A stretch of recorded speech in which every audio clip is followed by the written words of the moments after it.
제가 평소에 많이 듣던 그런 숫자가 나오고 있습니다. 익숙한 그런 숫자 666이라는 그런 숫자가 나오는 말씀이 바로 오늘 말씀입니다. 오늘 말씀 뭐 숫자에만 이게 집중하면 안 될 것 같고요. 이게 어제서부터 저희가 요한계시록 12장과 13장 말씀을 보았는데 이 12장과 13장의 말씀을 보게 되면 악을 대표하는 그러한 세 존재들이 나옵니다. 첫 번째는 12장에서 저희가 큰 용이라는 그 존재를 보았었죠. 큰 용에 대한 그러한 존재. 그리고 큰 용을 이어서 또 나오는 그러한 존재가 13장 1절부터 10절까지의 말씀에서 바다에서 나오는 한 짐승이었습니다. 이 큰 용이라고 하는 것은 우리가 그 12장 9절 말씀에서 본 것과 같이 옛뱀, 마귀, 사탄, 그러니까 결국 아담과 하와를 깨웠던 그러한 존재이며 또한 모든 악의 그러한 우두머리라고 할 수 있는 그러한 존재입니다. 그리고 이 바다에서 나온 한 짐승은 이 적그리스도라고 할 수 있는 그러한 존재입니다. 모습은 표범과 비슷하고 곰의 발에 사자의 입과 같은 그러한 여러 가지 그러한 모습들, 또한 열뿔과 머리가 일곱인 그러한 모습을 가지고 정치적인 그러한 권력을 가졌다라는 것을 저희가 또한 성경의 여러 말씀들을 비교해서 보게 되면 알 수가 있었죠. 그런데 이러한 그 두 존재와 함께 오늘 보는 또 다른 한 존재가 나오고 있습니다. 오늘 11절 말씀을 보면 어제는 그 바다에서 올라왔다라고 이야기하는데 오늘은 또 다른 짐승이 땅에서 올라왔다라고 오늘 말씀하고 있습니다. 땅에서 올라온 짐승. 그런데 이 짐승의 모습은 어떤 모습이냐 하면 어린 양 같은 모습입니다. 어린 양. 어린 양과 같이 두 뿔이 있었다라고 말씀하고 있습니다. 우리 예수 그리스도에 대하여서도 이 요한계시록에서 어린 양으로서 표현하고 있는데 어린 양과 같은 모습 굉장히 평화롭고 굉장히 그 모습이 보기에 굉장히 깨끗해 보이고 그러한 모습이라는 것이죠. 그러나 그 입은 어떻습니까? 용처럼 말을 한다라고 하고 있습니다. 결국 겉과 속이 다른 존재가 바로 오늘 나오는 그러한 존재입니다. 땅에서 나온 이 짐승은 그런데 이 요한계시록 13장 말씀에 뿐만 아니라 계속 이제 뒤에서 이 세 존재에 대하여서 말을 하는데 그 16장 13절 말씀을 보게 되면 이 땅에서 나온 짐승을 또 다르게 말씀합니다. 우리 16장 13절 우리 같이 한번 보도록 할까요? 요한계시록 16장 13절입니다. 같이 한번 읽겠습니다. 또 내가 보매 개구리 같은 새 더러운 용이 용의 입과 짐승의 입과 거짓 선지자의 입에서 나오니 결국 이 용이라고 하는 존재 또한 짐승이라고 하는 것은 그 바다에서 나온 짐승인데요. 그 오늘 나왔던 또 다른 짐승 땅에서 올라온 이 짐승은 무엇이라고 이야기하고 있습니까? 거짓 선지자라고 말씀하고 있죠. 성경에서 이후의 말씀을 보게 되면 거짓 선지자로서 나오는 존재가 바로 오늘 보았던 이러한 말씀입니다. 겉으로 보기에는 굉장히 순결하고 어린 양과 같은 그러한 모습이지만 그러나 그 실질적으로 입에서 나오는 그러한 말은 용의 말을 하는 그러한 악한 존재라는 것입니다. 결국 이 모습은 종교 지도자의 그러한 모습에 그러한 가까운 존재임을 우리가 알 수 있습니다. 어린 양의 모습을 모방한 그러한 존재로서 우리가 고린도후서 11장 14절 말씀을 보게 되면 사탄도 자기를 광명의 천사로 가장한다라고 말씀하고 있는데 이 존재가 바로 자신을 광명의 천사로 가장하고 있는 그러한 존재입니다. 예수님께서도 마태복음 7장 15절 말씀에서 거짓 선지자들을 삼가라고 말씀하셨죠. 양의 옷을 입고 너희에게 나오나 속에는 노략질하는 이리라 라고 말씀하셨는데 오늘 보았던 존재가 바로 이러한 존재입니다. 그런데 이 땅에서 올라온 짐승은 또한 가짜 삼위일체 하나님의 그러한 역할 중에 성령의 역할을 하는 존재가 바로 오늘 나온 그러한 짐승입니다. 오늘 12절 말씀을 보게 되면 이렇게 말씀하고 있습니다. 그가 먼저 나온 짐승의 모든 권세를 그 앞에서 행하고 땅과 땅에 사는 자들을 처음 짐승에게 경배하게 하니 즉 이 거짓 선지자는 자신의 권세를 자신에게 부여받은 그 권세를 가지고 자신의 영광을 드러내고 자신이 영광을 받는 것이 아니라 누구에게 경배를 하도록 하고 있습니까? 바다에서 올라온 그 짐승을 경배하게 하고 있는 그러한 역할입니다. 흡사 성령께서 성도의 마음을 새롭게 하심으로 거듭나게 하시고 예수 그리스도를 믿고 예수 그리스도께 영광을 돌리고 하나님께 영광을 돌리게 하는 것처럼 이 땅에서 올라온 짐승은 바다에서 올라온 짐승, 적 그리스도를 경배하는 존재가 바로 오늘 나온 이 존재라는 겁니다. 성령의 역할을 하고 있습니다. 결국 이 12장에서 보았던 큰 용 마귀와 바다에서 올라온 짐승, 땅에서 올라온 짐승이 악의 삼위일체를 이루어서 하나님을 모방하고 있습니다. 속이는 자라고 했는데 정말로 하나님의 그 모습을 속이며 모방하고 있는 존재들이 바로 이 존재들입니다. 얼마나 소름 끼칩니까? 저희가 상상을 해보게 되면. 또한 이 거짓 선지자는 어떤 일을 하냐 하면 13절 이후의 말씀을 보게 되면 큰 이적을 행한다라고 합니다. 큰 이적. 큰 이적. 사람들 앞에서 큰 이적을 하죠. 또 심지어 어떤 일도 하냐 하면 불이 하늘로부터 땅에 내려오게도 합니다. 이 모습, 불이 땅에서 그 하늘로부터 내려오는 모습은 어떤 선지자가 생각납니까? 엘리야 선지자가 생각이 나죠. 엘리야 선지자. 그리고 큰 이적을 행했다라고 이야기하는 것은 많은 그러한 그 성경의 학자들이 모세의 그러한 모습을 보이는 것이라고 이야기합니다. 그러니까 결국 모세와 엘리야의 모습을 한 그러한 가장한 그러한 모습. 근데 저희가 요한계시록 11장 말씀을 보게 되면 두 증인이 나왔었는데 두 증인이 하나님의 그러한 교회로서 이 시대 속에서 그 증인으로서의 역할을 할 때 그 모습을 보여줬던 그러한 선지자의 모습에 그러한 역할을 행할 것이라고 하면서 그 우리에게 알려주었던 그 모습이 누구냐면 모세와 엘리야였습니다. 우리가 11장 말씀에 보면 그렇게 나와 있어요.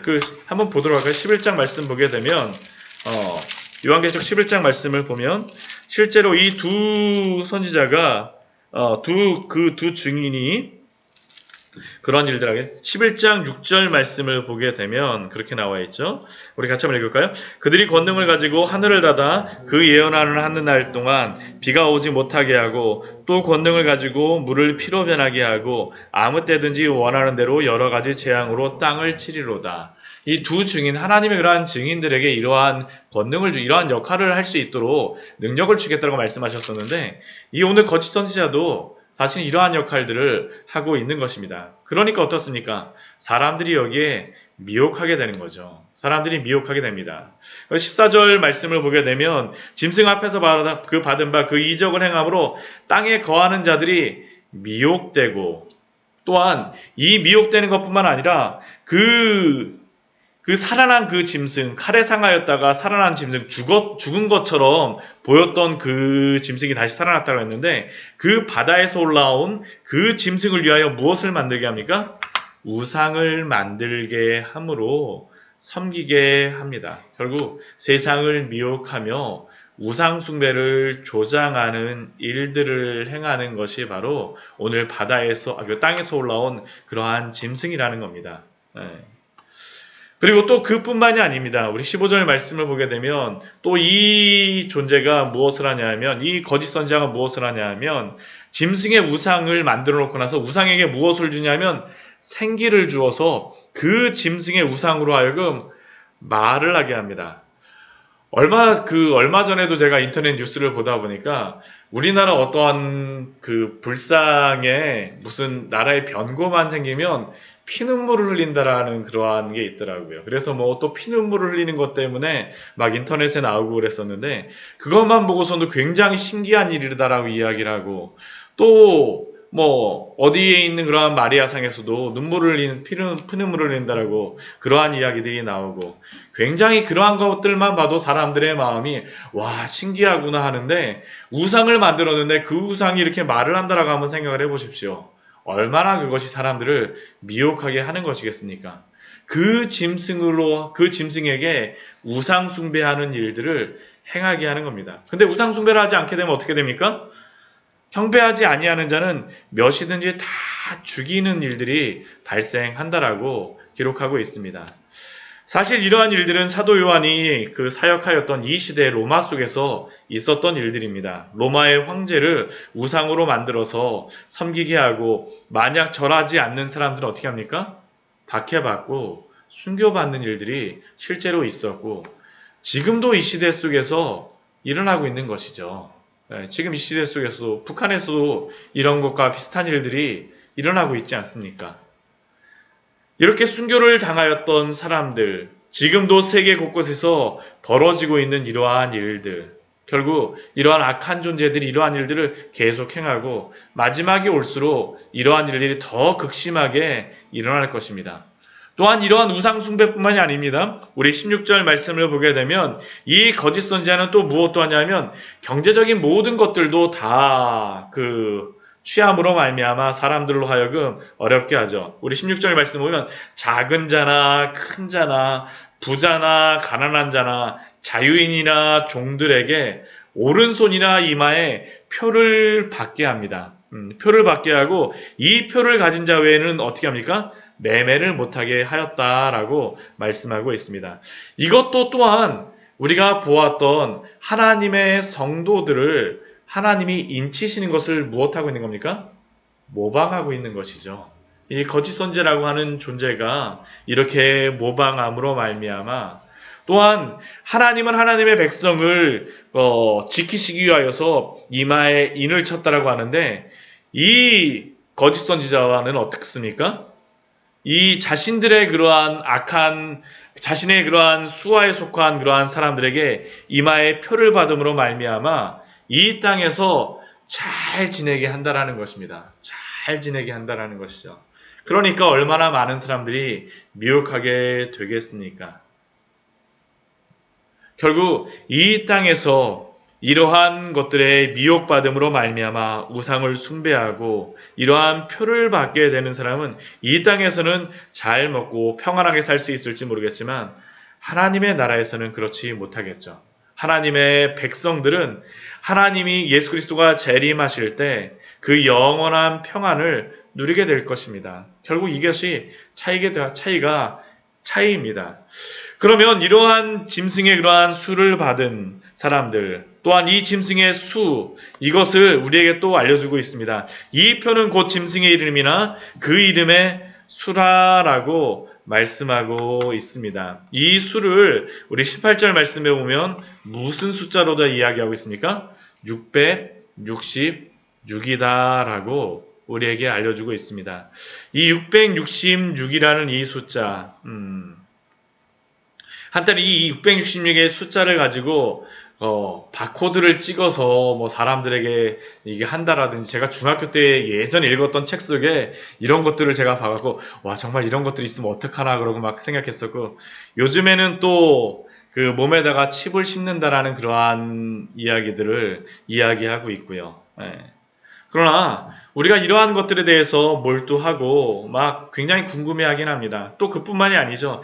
이 666이라는 것이 무엇인가라는 것을 가지고 굉장히 고민도 합니다. 근데 많은 사람들이 이 666에 대하여서 이게 어느 정도 학자들이 인정하는 것은 무엇이냐면 많은 성경의 학자들이 인정하는 것은 무엇이냐면 이 666이라는 숫자가 네로를 나타낸다라는 것은 어느 정도 그 사람들이 생각하고 있습니다. 왜냐하면 이게 666이라고 하는 게 이게 게메트리아라고 하는 이 숫자를 세는 그러한 방법이 있는데 이 숫자를 그러한 세는 방법 중에서 이게 무엇이냐면 알파벳을 가지고 그 사람의 그 이름을 나타낸다든가 어떠한 글씨를 세는 건데 네로 케이사르라고 하는 네로 황제라고 하는 것이 그 히브리어로 하게 되면 666이 나옵니다. 그래서 이것을 666은 네로와 같은 그러한 존재를 나타내는 것이다라고 말씀하고 있습니다. 그래서 지금도 666의 사람이 누구인가를 찾기 위해서 굉장히 궁금해하는 사람들이 많이 있습니다. 그러나 성경에서 우리에게 알려주는 것은 666이라는 것을 알려주고 있고 이게 짐승의 수라는 것은 알려주고 있지만 우리에게 분명히 또 집중하기를 원하는 것이 있습니다. 그것이 무엇입니까? 우리 18절 처음에 말씀하시죠. 지혜가 여기 있으니 총명한 자는 즉 말세를 만난 성도에게는 다른 것이 아니라 분별력이 필요하다라는 것을 성경은 분명히 말씀하고 있습니다. 어제도 어떤 목사님과 전화 통화를 하다가 성도님 중에 신천지에 갑자기 이렇게 빠지셔갖고 굉장히 어려운 그러한 상황을 만났다라고 하는 그러한 이야기를 들었습니다. 그래서 기도 중이라고 하고 저도 같이 기도를 하겠다라고 같이 전화를 하면서 이야기를 나눴었는데, 이 시대 우리는 바른 진리의 말씀, 바른 복음, 바른 교리에 서서 우리가 말씀을 가지고 분별하는 지혜가 필요함을 성경은 우리에게 분명히 말씀하고 있는 것이죠. 여기에 이것이 있다, 저기에 이것이 있다라는 것이 아니라 정말로 하나님의 말씀을 가지고 우리가 잘 분별하는 것이 필요한 것입니다. 오늘 말씀을 보게 되면 우리로 하여금 분명히 미혹하게 할 것입니다. 우상을 숭배하는 그러한 일들을 행하게 할 것이고, 또한 우리의 삶에서 불편하게 하는 일들을 분명히 일으킬 것입니다. 그런데 그러한 때 우리에게 필요한 것이 무엇입니까? 지혜와 분별력이 필요하다라는 것입니다. 또한 어제 말씀에서도 우리에게 한 가지 당부하시는 그러한 말씀이 있었었죠. 13장 10절 말씀을 보게 되면 바다에서 나온 그 한 짐승의 그러한 핍박이 극심할 때 성도들이 무엇을 가지라고 말씀하고 있습니까? 우리 13장 10절 말씀 보게 되면 성도들의 인내와 믿음이 여기 있느니라 라고 말씀합니다. 결국 오늘을 사는 우리에게 필요한 것이 무엇이겠습니까? 하나님의 그러한 바른 진리와 그러한 말씀의 분별력을 가지고 믿음으로 인내할 것을 당부하고 있는 것입니다. 사랑하는 성도 여러분, 오늘 말씀을 보게 되면 무엇이 무엇인가라는 것을 우리가 분명하게 알 수는 없습니다. 그러나 하나님 앞에 기도하고 하나님의 말씀을 보는 성도들은 깨닫게 되어질 것입니다. 그때 분별력을 가지고, 이 시대 속에서도 우리가 분별력을 가지고 분명히 살아가야 됩니다. 계속적으로 우리를 미혹하죠. 하나님의 지혜를 가지고 말씀의 분별력 안에서 믿음과 인내로서 오늘도 분투하시는 우리 귀한 성도님들 되시기를 축원합니다. 같이 기도하도록 하겠습니다.